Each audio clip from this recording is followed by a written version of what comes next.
السلام علیکم فرینڈس، امید کرتی ہوں آپ سب لوگ خیر و عافیت سے ہوں گے اور اپنے ایگزامس کی تیاری میں لگے ہوں گے۔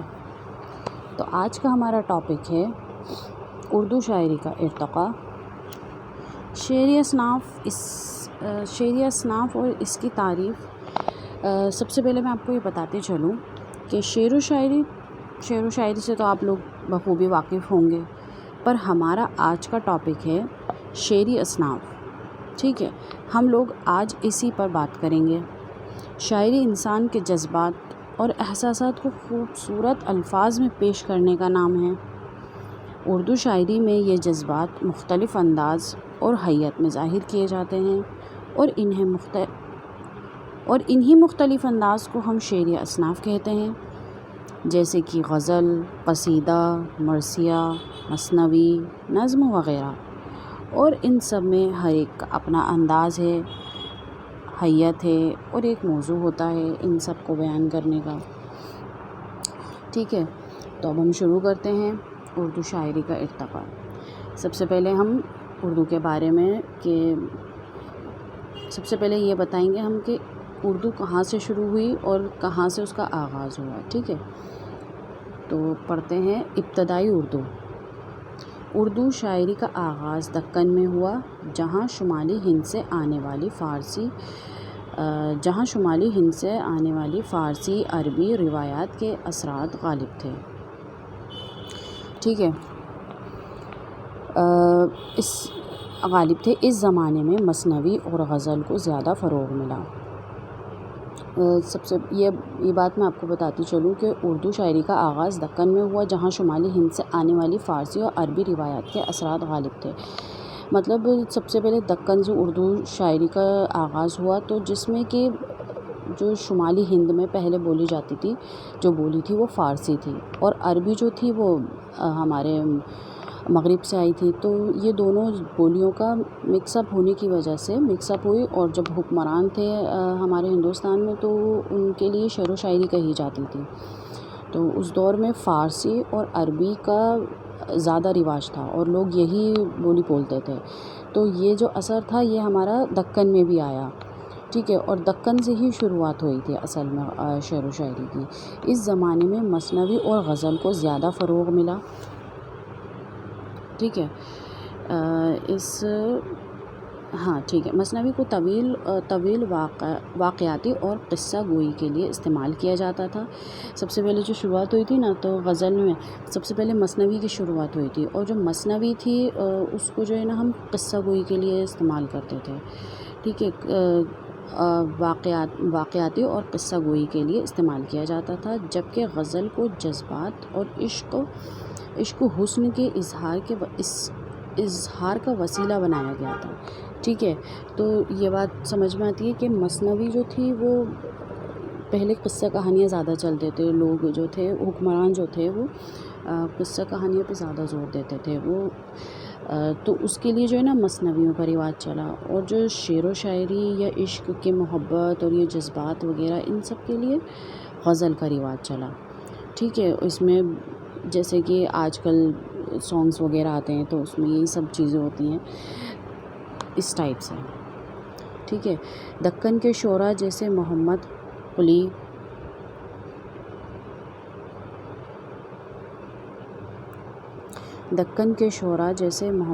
قطب شاہ ولی دکنی نے اردو شاعری کو ایک نیا رخ دیا۔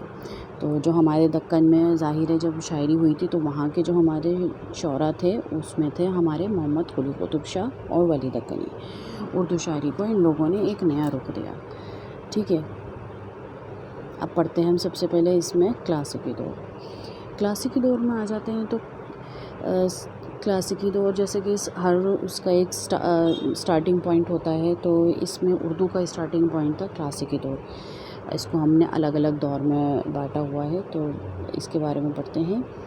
ولی دکنی کو اردو غزل کا بابا آدم کہا جاتا ہے۔ تو ابھی جو ہم نے پڑھا ولی دکنی اور قلی قطب شاہ نے اردو شاعری کو آغاز دیا، تو اسی لیے ولی دکنی کو اردو غزل کا بابا آدم کہا جاتا ہے۔ ان کے بعد دہلی اور لکھنؤ کے شعراء نے غزل کو مرکزی صنف بنا دیا۔ تو دکن سے شروعات ہوئی تھی اردو غزل کی، اس کے بعد وہ ہماری شمال میں جب پہلے دکن سے شروعات ہو گئی تو پھر وہ شمال میں بھی آنے لگے لوگوں کے ذریعے بول چال ہوتی ہے، زبان تو ایک جگہ رکتی نہیں ہے، تو زبان آگے بڑھی، زبان نے فروغ لیا تو شمالی ہند میں بھی پہنچے اس کے اثرات۔ تو اس کے بعد دہلی اور لکھنؤ کے شعراء نے غزل کو مرکزی صنف بنا دیا، ٹھیک ہے۔ اس دور میں میر تقی میر، مطلب اس کے اندر یہ جو شعراء تھے ان میں تھے میر تقی میر، مرزا غالب، سودا، انشا، میر انیس اور دبیر جیسے شعراء نے اصناف کو نئی وسعت دی، ٹھیک ہے۔ تو جو دہلی میں بہت شاعر تھے، جیسے کہ دہلی کے تھے ہمارے مرزا غالب، میر تقی میر، اور درد بھی تھے ہمارے دہلی کے شعراء۔ تو یہ سب ان شعراؤں نے مل کر کے جو غزل تھی ہماری، شعر و شاعری تھی، اس کو ایک الگ ہی لیول پہ پہنچا دیا، اتنا پروان چڑھایا کہ اس کی آج بھی مہک آج بھی موجود ہے، آج بھی ہے، ٹھیک ہے۔ تو غزل میں عشق، درد و غم، فلسفہ، حیات اور عرفانی مضامین کو جگہ ملی۔ جیسے شروعات میں تو غزل میں جیسے میں نے ابھی بتایا سب سے پہلے آپ کو کہ مثنوی سے شروعات ہوئی تھی غزل کی، تو مثنوی جو تھی پہلے اس میں قصہ کہانیاں بتائے گئے، پھر اس کے بعد آہستہ آہستہ جیسے جیسے وقت گیا، یہ کافی وقت لگا ان چیزوں کو چینج ہونے میں، پھر اس کے بعد غزل ایڈ ہوئی ہماری اردو شاعری میں۔ تو غزل کے اندر پہلے صرف عشق و عاشقی پر شاعری ہوتی تھی، یا حسن و عشق اور اس ٹائپ کی باتیں ہوتی تھیں، تو اسی پر شاعری ہوتی تھی۔ پھر آہستہ آہستہ جب یہ ہمارے نئے شعراء، پھر یہ آہستہ آہستہ یہ اور بھی شعراء اس میں آتے گئے، تو ان لوگوں نے صرف غزل کو حسن و عشق تک ہی محدود نہیں رکھا، ان لوگوں نے اور بھی اس کے اندر اپنے ٹاپکس کو ایڈ کیا، جیسے کہ عشق، جیسے کہ اس میں آ گیا ہمارا عشق، درد و غم بھی اس کے اندر ان لوگوں نے ایڈ کیا، فلسفہ و حیات بھی کرا، ٹھیک ہے، اور عرفانی مضامین کو جگہ ملی، ان سب چیزوں کو انہوں نے اس کے اندر ایڈ کیا۔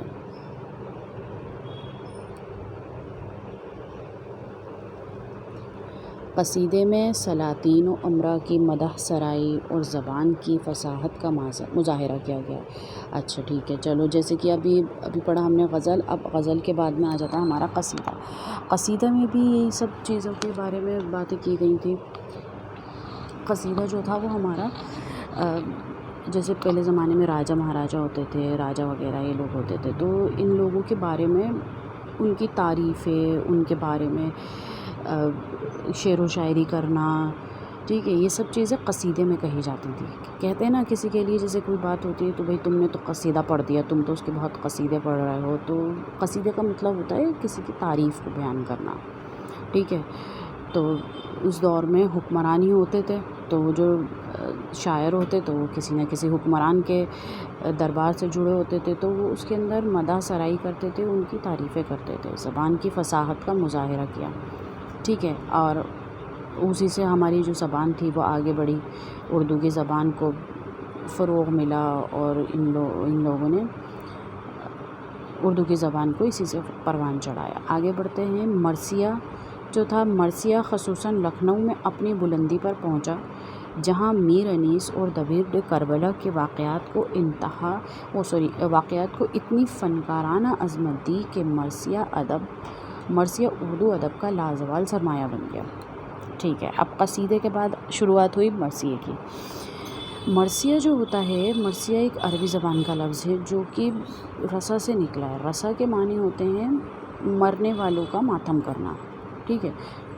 اس کے بعد مرثیہ شروعات ہوئی۔ مرثیے میں جو تھی وہ بات ہوئی ہماری اپنا لکھنؤ میں اس کو اپنی بلندی پر پہنچایا، جو لکھنؤ میں جو ہمارے شاعر تھے انہوں نے اس کو بلندی پر پہنچایا۔ مرثیہ وہاں پہ سب سے زیادہ مرثیے وہاں کہے گئے ہیں، اور مرثیہ جو تھا وہ لکھنؤ میں ہمارے میر انیس اور دبیر ان لوگوں نے بہت پروان چڑھایا مرثیے کو، جہاں میر انیس اور دبیر نے کربلا کے واقعات کو اتنی فنکارانہ عظمت دی۔ مطلب ان لوگوں نے کون سے واقعات بیان کیے تھے؟ ہمارے کربلا کے واقعات۔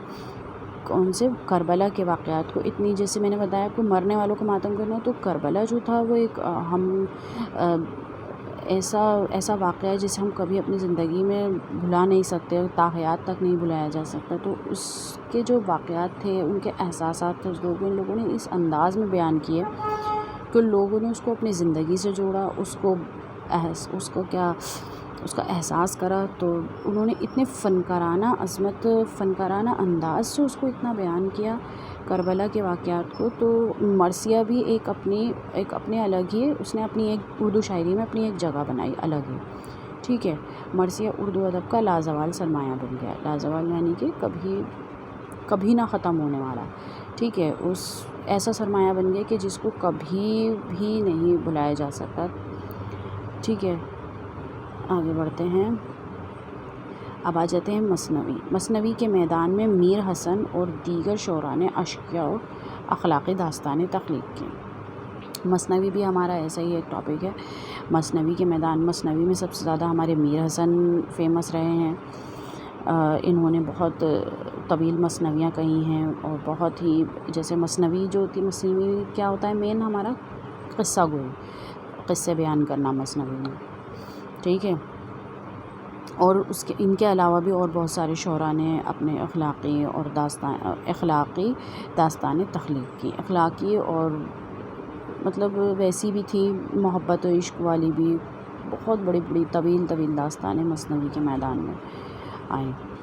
اب دیکھتے ہیں جدید اردو۔ یہ تو ہم نے کلاسیکی اردو کے جب سٹارٹنگ ہوئی تھی، بالکل اس دور کی میں نے بتائی آپ لوگوں کو۔ اب دیکھتے ہیں جدید اردو میں کیا کیا ہمارا بیان ہوا۔ جدید اردو 19ویں اور 20ویں صدی میں حالی اور شبلی نے اردو شاعری کو اصلاحی اور تعلیمی رجحان دیا، ٹھیک ہے۔ اب شروعات ہوئی تھی ہم لوگوں کی اردو کی 16ویں 17ویں صدی سے، ٹھیک ہے۔ اس دور کے دکن سے شروعات ہوئی، پھر وہ اوپر آئی، ہمارے اوپر مطلب شمالی ہند میں آئی، یہاں پہ بھی چلی۔ تو 19ویں اور 20ویں صدی میں، جو 19ویں اور 20ویں صدی کے شاعر ہمارے کہلاتے ہیں حالی اور شبلی۔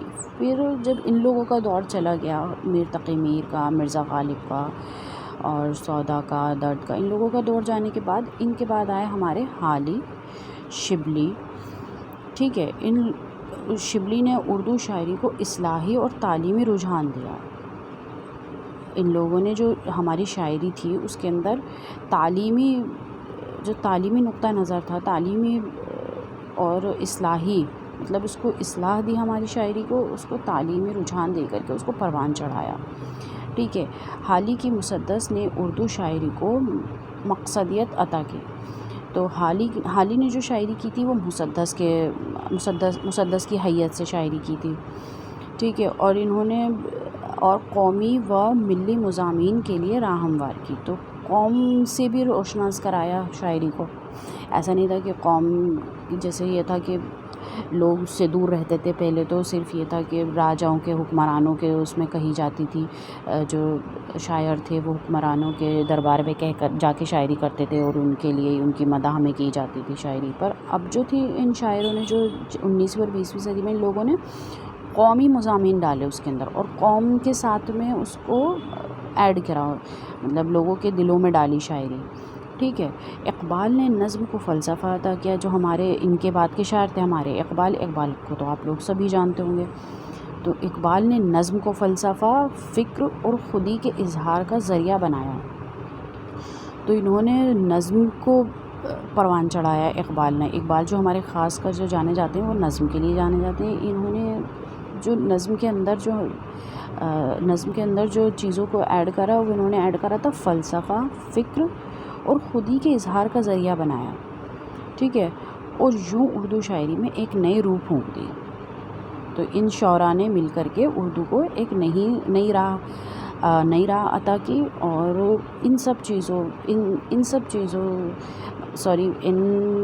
ان ٹاپکس کو اس میں ایڈ کرا، ٹھیک ہے۔ اب اس کے بعد آ جاتی ہے ہماری ایک ترقی پسند تحریک شاعری میں۔ ترقی پسند تحریک میں آپ لوگ جب، ظاہر ہے آپ لوگ ایم اے کی تیاری کریں تو آپ لوگوں نے پڑھا ہی ہوگا اپنے اسکول لیول میں ترقی پسند تحریک، رومانوی تحریک، سر سید تحریک، یہ سب چیزیں۔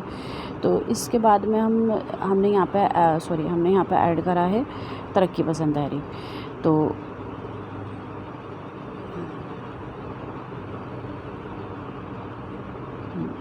1936 میں ترقی پسند تحریک نے شاعری کو عوامی و سماجی مسائل کی طرف متوجہ کیا. تو 1936 سے شروعات ہوئی تھی ترقی پسند تحریک میں، اور ہمارا ہندوستان آزاد ہوا تھا 1947 میں. تو 1936 میں جب یہ شعر و شاعری کہی گئی، جو اس دور کے جو شاعر تھے ان لوگوں نے ہماری شاعری کو مطلب جذبات اور ہمارے اسے کیا کہتے ہیں بغاوت سے جوڑا اس دور کے. تو لوگوں کے دلوں میں جذبہ آیا آزادی کا، تو اس دور میں ان لوگوں نے اس سے ریلیٹڈ بھی شاعری کہی بہت زیادہ. تو لوگوں نے اس سے اور اردو کو پسند کرا اور اپنے آپ کو اس سے ان لوگوں نے جوڑ پائے اس زبان سے خود کو.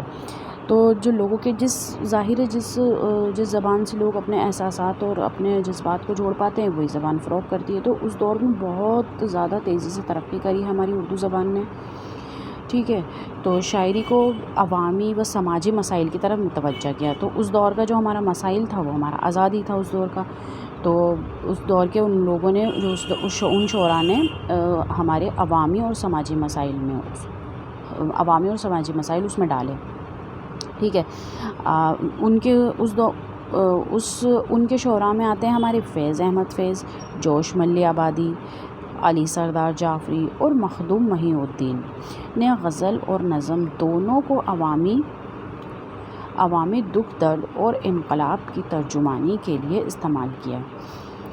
ٹھیک ہے، جیسے میں نے ابھی آپ کو یہ سب بتائی کہ ان لوگوں نے اس دور کا ہمارا جو تھا مین موٹیو جو تھا ہمارا اس دور کا آزادی تھا. تو ان لوگوں نے اسی ٹاپک کو پکڑ کے اسی میں ہی ساری جو ہماری شعر و شاعری تھی اور یہ سب چیزیں اسی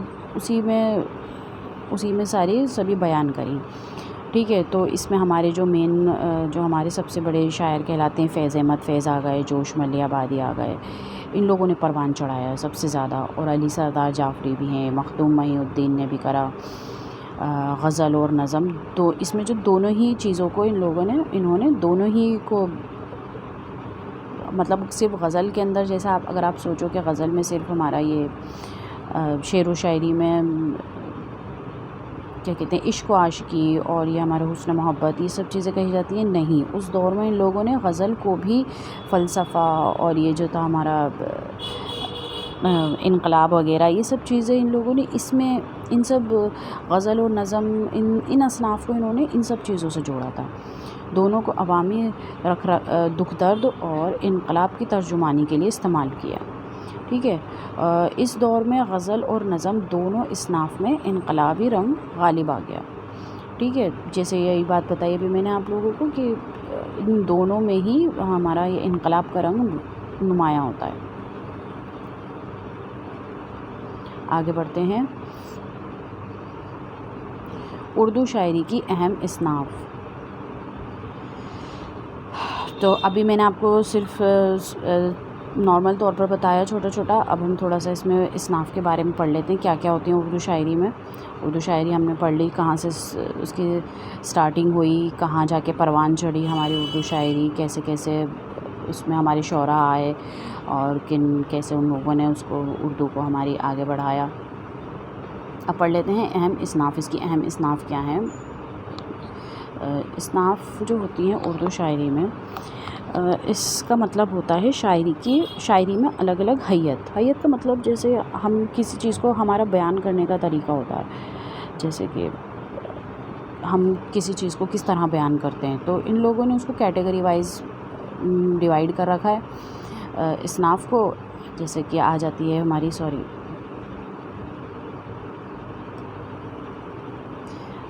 جیسے ہمارا آ جاتا ہے غزل ہو گئی، قصیدہ ہو گیا، مرثیہ، مثنوی، یہ سب چیزیں آ جاتی ہیں. ٹھیک ہے، اب ہم ان لوگوں کو تھوڑا سا ڈیپلی پڑھ لیتے ہیں کیا ہوتی ہیں یہ. اردو شاعری کی اہم اصناف. غزل سے تو آپ لوگ بخوبی واقف ہوں گے. سب سے مقبول صنف ہے جس میں ہر شاعر اپنے اندر ایک مکمل خیال پیش کرتا ہے. ٹھیک ہے، غزل کے اندر ہر ایک جو شعر ہوتا ہے وہ اپنے اندر خود میں ایک الگ ہی جدا گانا ہوتا ہے، اپنے ایک دوسرے سے ریلیٹڈ نہیں ہوتی. غزل کے جو جتنے بھی شعر ہوتے ہیں آپس میں ایک دوسرے سے ریلیٹڈ نہیں ہوتے، سب اپنے آپ میں ایک الگ اپنی خوبی رکھتے ہیں، جدا جدا ہوتے ہیں سب. ٹھیک ہے. بنیادی طور پر عشق، ہجر و وصال اور جمالیاتی احساسات کے اظہار کے لیے استعمال ہوئی. جیسے کہ محبوب کے جو عشق تھا، اس کی محبت، اس کا حسن، اور وصال یعنی کہ ہجر و وصال یعنی کہ ملاقات اور جدائی جو تھی ان کا، اور جمالیاتی احساسات کے اظہار کے لیے استعمال ہوئی شروعات میں. ٹھیک ہے. لیکن وقت کے ساتھ ساتھ اس میں فلسفہ، سیاست، سماجیات اور فرد کی داخلی کیفیت بھی شامل ہوئیں. ابھی یہ سب ہم بات کر چکے ہیں کہ شروعات میں صرف عشق و محبت کے بارے میں ہی بات ہوتی تھی غزل میں، لیکن جیسے جیسے ہمارے شعراء آتے گئے، جیسے جیسے ان لوگوں نے وقت کی نزاکت کو سمجھا، تو ان لوگوں نے اس میں صرف اتنی سی ہی چیز کو ایڈ نہیں رکھا، ان لوگوں نے آگے بڑھایا غزل کو. اور یہی بات سچ ہے کہ انہی سب شاعروں نے جو یہ سب جو ہمارے عوامی مسائل کو جوڑا، یا فلسفہ، سیاست، سماجیات، یہ سب چیزوں کو جوڑنے سے ہی اردو کو فروغ ملا. ہماری جو اردو آج بھی ہم لوگوں کی زبان پر ہے، انہی لوگوں کی کاوش اور کوششوں کی وجہ سے ہے. ٹھیک ہے. داخلی کیفیت بھی شامل ہو گئی اس میں. اب پڑھتے ہیں قصیدہ. قصیدہ کا میننگ ہوتا ہے مدح سرائی کی صنف جس میں حکمرانوں یا کسی بڑی شخصیت کی تعریف کی جاتی ہے. قصیدہ جو ہوتا ہے جیسے کسی کے بارے میں تعریف کرنا، اس کی جو ہوتی ہے نکتہ چینی، جو اس کے برائیاں ہوتی ہیں ان سب کو ایک طرف رکھتے ہوئے صرف اس کی تعریفوں کے بارے میں بات کرنا. مدح یعنی کہ تعریف کرنا، اس کی مدح سرائی کے بارے میں بات کرنا. جس میں حکمرانوں یا کسی بڑی شخصیت، صرف حکمرانوں کے بارے میں ہی نہیں، بڑی شخصیت کے بارے میں قصیدے کہے جاتے ہیں. اور بعد میں اس میں اخلاقی، سماجی اور سیاسی موضوعات بھی شامل ہوئے. ٹھیک ہے. آہستہ آہستہ اس میں یہ سب موضوعات بھی شامل ہوئے. آگے ہے ہمارا مرثیہ.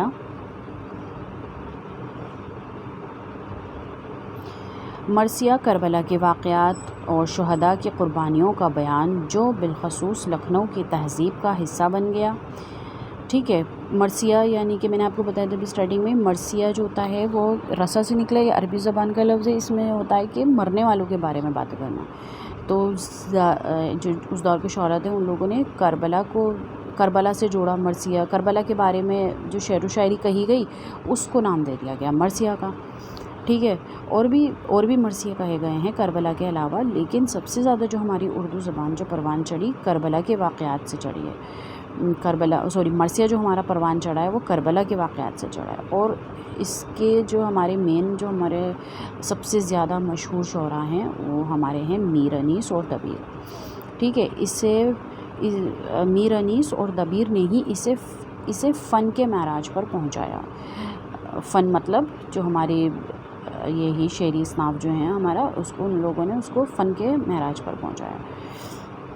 مثنوی. آگے بڑھ جاتے ہیں ہم. مثنوی طویل بیانیہ نظم جس میں عشقیہ، اخلاقی یا تاریخی داستان بیان کی جاتی ہے. مثنوی جیسے ابھی مثنوی کا مطلب ہوتا ہے بڑے بڑے لمبے قصے کہانیاں بیان کی جائیں. جیسے پہلے زمانے میں تو لوگ قصے کہانیاں سننا پسند کرتے تھے، تو داستانیں بھی لکھی گئی ہیں. جیسے وہ تو لٹریچر میں آ جاتا ہے داستانیں اور یہ سب. تو داستان کو ان لوگوں نے ایک الگ شکل دی، اور اس کو جو ان لوگوں نے شعر و شاعری کے بیان کرنا شروع کرا، تو جس سے لوگوں کو مزہ آنے لگا سننے میں، اور وہ اس سے زیادہ اپنے آپ کو جوڑ پائے اور ریلیٹ کرنے لگے. تو اس طرح سے ان لوگوں نے مثنوی کو پسند کرا. طویل بیانیہ نظم جس میں عشقیہ، اخلاقی یا تاریخی داستان بیان کی جاتی ہے. اردو مثنوی کو خاص طور پر داستانی ادب سے رشتہ ہے. جیسے ابھی بتایا میں نے، داستانیں پہلے کہی جاتی تھیں، پھر داستانوں کو ان لوگوں نے مثنوی کی شکل دے دی. ٹھیک ہے. عشقیہ بھی ہوتی ہیں مثنوی، اخلاقی بھی ہوتی ہیں، اور تاریخی بھی ہیں مثنویاں. ٹھیک ہے. اب آ جاتے ہیں رباعی. رباعی جو ہے یہ مین جو ہوتی ہے ہماری 4 مصروں پر ہوتی ہے. شروعات ہوئی تھی 4 مصروں پر مشتمل صنف جو زیادہ تر حکمت، فلسفہ اور تجربات زندگی کے اظہار کا ذریعہ بنی۔ اس میں جو تھے فلسفہ بیان کیا گیا اور تجربات زندگی، لوگوں کی زندگی کے جو تجربات ہوتے ہیں وہ مطلب 4 مصروں میں ان لوگوں نے چھوٹی سی بات کہہ دی، اس کو رباعی کہا گیا۔ آگے آ جاتے ہیں نظم، کسی بھی موضوع پر مسلسل اشعار کی شکل میں بیان جدید اور اردو شاعری میں نظم نے سب سے زیادہ وسعت حاصل کی اور قومی، ملی، فلسفیانہ اور سماجی موضوعات کے اظہار کا ذریعہ بنی۔ نظم جو تھی سب سے زیادہ، ابھی ہم نے پڑھا اقبال نے اس کو پروان چڑھایا، تو کسی بھی موضوع پر مسلسل اشعار کی شکل میں بیان کر دینا۔ مسلسل اشعار کی شکل میں مطلب جیسے غزل میں ہر ایک شعر اپنے میں جدا گانا ہوتا ہے، نظم میں جدا گانا نہیں ہوتا، نظم ایک مسلسل ایک ہی ٹاپک پر چلتی ہے اور مسلسل اشعار کی شکل میں بیان کی جاتی ہے۔ جدید اردو شاعری میں نظم نے سب سے زیادہ وسعت حاصل کی۔ جو ہماری جدید آج کی جو ہماری شاعری ہے اس میں جو شاعر تھے ان لوگوں نے سب سے زیادہ نظم کی شکل میں شاعری کہی تھی، اور اس میں قومی، ملی، فلسفیانہ یہ سب موضوعات شامل کیے گئے تھے۔ قطعات آتے ہیں اس کے اندر، مختصر اشعار جن میں ہنسی مذاق، طنز و مزاح یا چھوٹے چھوٹے مسائل کا بیان کیا جاتا ہے۔ ٹھیک ہے،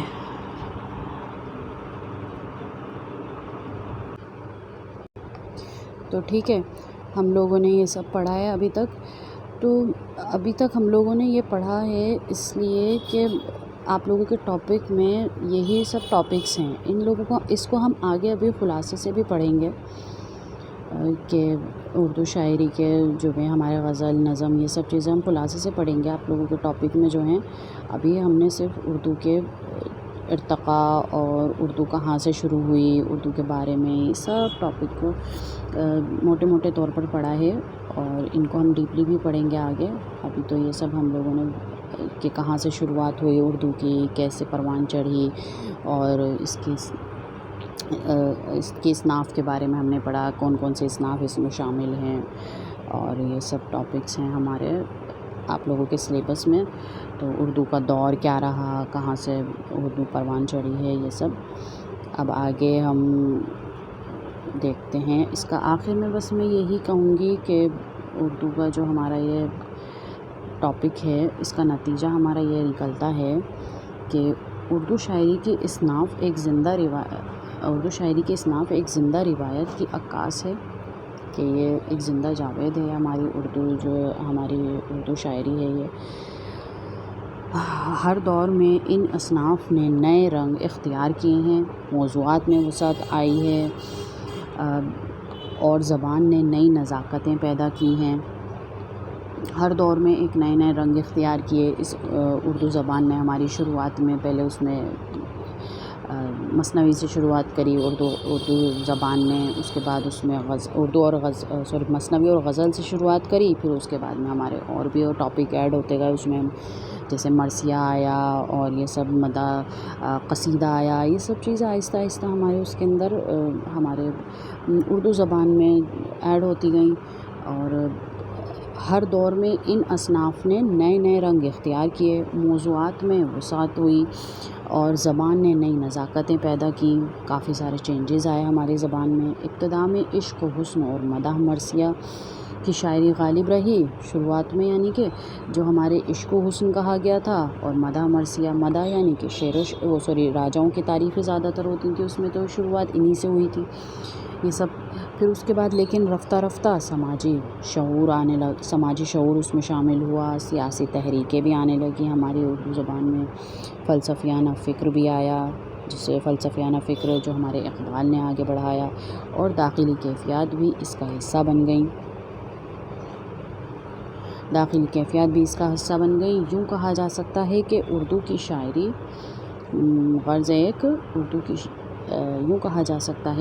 کی شاعری اصناف محض فنون لطیفہ نہیں بلکہ انسانی تاریخ، تہذیب اور احساسات کا آئینہ ہے۔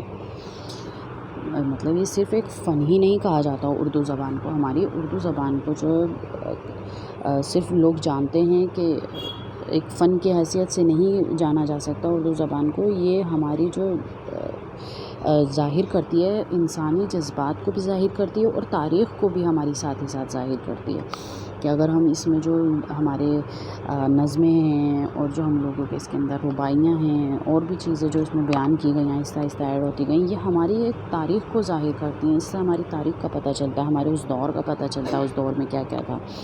تاریخ، تہذیب اور احساسات کا آئینہ پتہ چلتا ہے ان سب سے. ٹھیک ہے، تو ٹھیک ہے، آج کے لیے اتنا ہی. آگے پھر ہم آپ کے لیے ٹاپک لے کر کے حاضر ہوں گے. تب تک کے لیے السلام علیکم.